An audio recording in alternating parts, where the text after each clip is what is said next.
How much more daylight do we gain this month? Oh, I am so Ooh, glad you asked. I know. I posted this on my social media this morning that we're 32 days away roughly from getting the sunset after 7 o'clock in the evening. Yes. Isn't that crazy? Yes. Like winter's just poof, come and gone, just like that. So yeah, let's talk about that a little bit here. Let's start with the sunset times that we can expect here in the next several weeks. So right now our sunset is before 5:30, but as we go 2 weeks from now, it's later than 5:30, and 6 weeks from now, which puts us roughly in about the second week of March, it's going to be after 7 o'clock.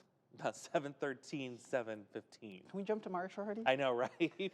The only bad thing is our sunrise will be much later for a little while. We're not going to see sunrise until about 7:20, 7:30.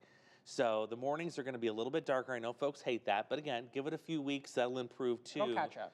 For us, you know, when you're working the morning shift like Peter and I are, who cares how late the sun rises? We're stuck inside anyway.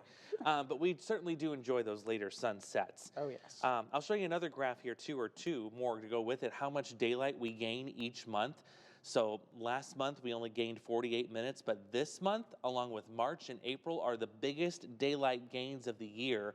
Combined, you're talking 100 plus minutes worth of daylight. So 74 this month, 86 more minutes of daylight next month, and then still 80 plus into April, and even May has a substantial jump. It's not too bad. I didn't realize May, honestly. Yeah, and then we'll, of course, you know, level out in June. Level out in June, July, and then exactly goes the other way. But we're not worrying about that yet. No, we don't want to talk about that quite yet. We want to be able to savor the next couple of weeks. Oh, yes. So here's a quick visual too.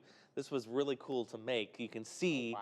how the amount of daylight really jumps here in the next several weeks. Of course, March, our biggest increase, but then you see just kind of levels off there in June. We get to the summer solstice, and then we start slowly turning things in the opposite direction. But we don't want to talk about that. No. We want to talk about what's coming up, and that is more daylight. We got plenty to talk about Yes, here. that's a